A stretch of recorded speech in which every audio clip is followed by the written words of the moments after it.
இதுவரை இந்த இன்கிரிடியன்ட்டை வச்சு இப்படி ஒரு ஸ்வீட் நீங்க செஞ்சிருக்கவே மாட்டீங்க. இந்த தீபாவளிக்கு உங்க ஃப்ரெண்ட்ஸ்க்கோ ஃபேமிலிக்கோ ஏதாவது ஒரு ஸ்பெஷலான ஸ்வீட்டை செஞ்சு கொடுத்து அசத்தணும்னு நினைச்சீங்கன்னா வாயில போட்டோன்னு கரையிற மாதிரி 10 நிமிஷத்துல செய்யக்கூடிய இந்த ஸ்வீட்டை செய்யுங்க. செஞ்சு முடிச்சதுக்கு அப்புறமா அடடா இன்னுமே கொஞ்சம் அதிகமா செஞ்சிருக்கலாமோ அப்படின்னு எனக்கே தோணுச்சு. ஏன்னா ஸ்வீட் அந்த அளவுக்கு ரொம்பவே டேஸ்டா இருக்கும். இது எப்படி செய்யலான்னு பார்ப்போமா? ஃபர்ஸ்ட் இது செய்யறதுக்கு முதல்ல 50 கிராம் அளவுக்கு மக்கானா எடுத்துக்கோங்க. இத லோட்டஸ் சீட்னு சொல்லுவோம். பாக்குறதுக்கு விளவிலேன்னு குட்டி குட்டி பலூன் மாதிரியே இருக்கும். இது எல்லா ஷாப்லயுமே அவைலபிளா இருக்கும். கிடைக்கலன்னா நீங்க ஆன்லைன்ல கூட பர்ச்சேஸ் பண்ணிக்கலாம். இதோட டெக்ஸ்சரை பாத்தீங்கன்னா இப்படிதான் இருக்கும். விரலால அமைக்கி பார்த்தோம்னா வச்சுக்கு வச்சுக்குன்னு அப்படி நசுங்குற மாதிரி நமத்த மாதிரியான ஒரு டெக்ஸ்சர்ல தான் இருக்கும். இதுல நிறைய ஹெல்த் பெனிஃபிட்ஸ் இருக்கு.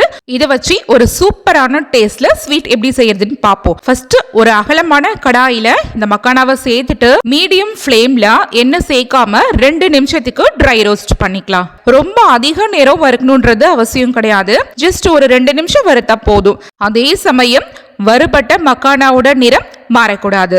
அதே வெள்ளை நிறத்திலேயே இருக்கணும். இப்போ வறுத்த இந்த மக்கானாவை வேற ஒரு அகலமான மிக்சிங் பவுல்ல மாத்திக்கலாம். இப்போ இது நல்லா ஆறுனதுக்கு அப்புறமா இதை அப்படியே எடுத்து விரலால இப்ப உடைச்சு பாருங்க எந்த அளவுக்கு நல்ல முறுமுறுப்பா கிறிஸ்பியா உடப்படுதுன்னு. நம்ம ஆல்ரெடி வறுக்கிறதுக்கு முன்னாடி வச்சுக்கு நமத்த மாதிரி தானே இருந்துச்சு.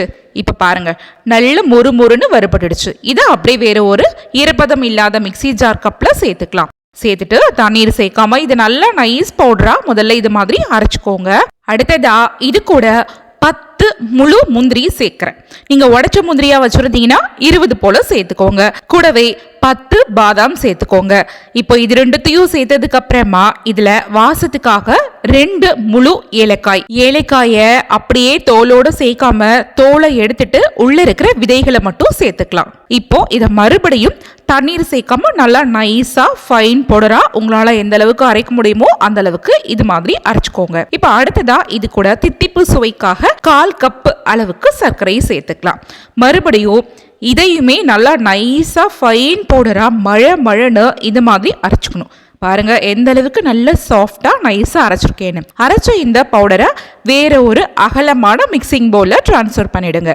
அடுத்ததா இது கூட 1/4 கப் அளவுக்கு பால் பவுடர் சேர்த்துக்கலாம். நீங்க என்ன பிராண்டு பால் பவுடர் வேணாலும் சேர்க்கலாம். நான் அமுல்யா பிராண்டு தான் இதுல சேர்த்திருக்கேன். சேர்த்துட்டு ஈவனா ஒரு தடவை எல்லாமே ஒன்னோட ஒண்ணு ஃபைனா மிக்ஸ் ஆகிற மாதிரி இது போல கலந்து விட்டுக்கோங்க. கலந்த இந்த மாவு கூட இப்போ இதுல 1 டேபிள் ஸ்பூன் அளவுக்கு பியோர் கீ சேர்த்துக்கலாம். ரீஃபைண்ட் ஆயிலாம் யூஸ் பண்ண வேண்டாம். நெய் மட்டும் 1 டேபிள் ஸ்பூன் மட்டும் சேர்த்தா போதும். இதுக்கு அப்புறமும் நம்ம நெய் சேர்க்க தேவையில்ல.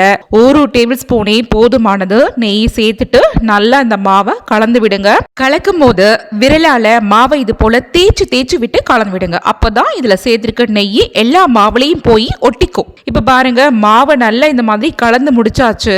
இப்போ அடுத்ததா இப்ப இந்த மாவு கூட ஒரு டேபிள் ஸ்பூனா தண்ணீரை கொஞ்சமா சேர்த்துட்டு கிட்டத்தட்ட சப்பாத்தி மாவு கன்சிஸ்டன்சி போல இதை ரெடி பண்ண போறோம். எடுத்தோட ஜாஸ்தி தண்ணியை சேர்த்துட்டீங்கன்னா கண்டிப்பா கையில குழன்னு ஒட்டும். அதுக்கப்புறம் நீங்க எக்ஸ்ட்ராவா மக்கானாவை வறுத்து இதுல சேர்க்கிற மாதிரி இருக்கும். ஸோ பார்த்து நிதானமா கொஞ்சமா தண்ணியை சேர்த்துட்டு இந்த மாதிரியான ஒரு கன்சிஸ்டன்சிக்கு மாவை ரெடி பண்ணிக்கோங்க.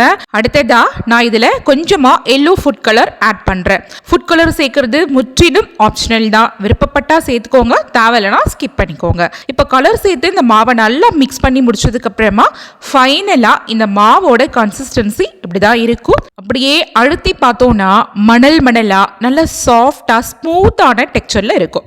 பெர்ஃபெக்டா தயாரான இந்த மாவை வச்சு ஒரு அழகான ஷேப்ல ஸ்வீட்டா எப்படி தயார் பண்றதுன்னு பார்ப்போம். இப்போ நம்ம ரெடி பண்ண மாவுல இருந்து கொஞ்சமா மாவை எடுத்துட்டு அப்படியே விரல்களால உருண்டை பிடிச்ச மாதிரி இது மாதிரி உருட்டிக்கோங்க. கைகள்ல எண்ணெயோ நெய்யோ தொட்டுட்டு இதை உருண்டை பிடிக்கணுன்ற அவசியம் கிடையாது. ஏன்னா இது கையில ஒட்டவும் ஒட்டாது. இப்போ உங்க வீட்டில் இருக்கக்கூடிய இந்த மாதிரி ஏதாவது ஒரு பாலித்தீன் கவர் இருந்தா எடுத்துக்கோங்க. அப்படி இல்லைன்னா பட்டர் ஷீட் இருந்தா கூட எடுத்துட்டு நான் இது போல ஒரு ஸ்வீட் மோல்டு எடுத்திருக்கேன். இந்த மோல்டு இப்போ நிறையவே கடைகள்ல அவைலபிளா கிடைக்குது. ஆன்லைன்ல கூட இருக்கு. தேவைன்னா பர்ச்சேஸ் பண்ணிக்கோங்க. இப்போ நம்ம எடுத்துக்கக்கூடிய இந்த ஸ்வீட் பேட்டரை மோல்டுக்குள்ள வச்சு ஸ்டஃப் பண்ணிட்டு இப்படி 2 தட்டு தட்டோம்னா அழகா டீமோல்ட் ஆகி நம்ம ஸ்வீட் அழகான ஷேப்புக்கு வெளியில ரிமூவ் ஆகி வந்துடும். பாருங்க, இந்த கணத்துக்கு நீங்க ஸ்வீட்டை ரெடி பண்ணிக்கோங்க. ரொம்ப தின்னாவும் இருக்கக்கூடாது, ரொம்ப திக்காவும் இருக்கக்கூடாது. உங்ககிட்ட இந்த மாதிரி ஸ்வீட் மோல்டு இல்லைன்னா ஒன்றும் பிரச்சனை இல்லை, இது நீங்க அப்படியே பேடா ஷேப் போல கூட ரெடி பண்ணிக்கலாம். இந்த மெத்தட்ல செய்யக்கூடிய ஸ்வீட்டுக்கு நீங்க சக்கரை பாகு காய்ச்சி பதம் செக் பண்ணி அதுக்கப்புறம் ஸ்வீட் பேட்டர் ட்ரெயில சேர்த்து அதுக்கப்புறம் கட் பண்ணி அந்த டென்ஷன்லாம் வேணவே வேணாம். இது போல சட்டுன்னு ரொம்ப ஈஸியான மெத்தட்ல ஸ்வீட்டை ரெடி பண்ணிடலாம்.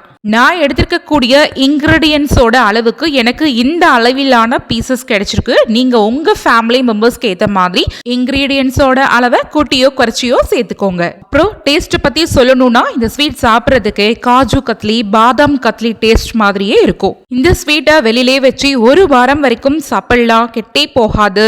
ஓகே ஃப்ரெண்ட்ஸ், நீங்களும் இந்த தீபாவளிக்கு இந்த ஸ்வீட் ரெசிபியை உங்க வீட்டில் கண்டிப்பா ட்ரை பண்ணி பாருங்க. இந்த ஸ்வீட் ரெசிபி வீடியோ உங்களுக்கு பிடிச்சிருந்ததுன்னா இந்த வீடியோவை உங்க ஃபேமிலி அண்ட் ஃப்ரெண்ட்ஸ் சர்க்கிள் கூட நிறைய ஷேர் பண்ணிக்கோங்க. மறக்காமல் சூப்பர் கிச்சன் சேனலையும் சப்ஸ்கிரைப் பண்ணிக்கோங்க.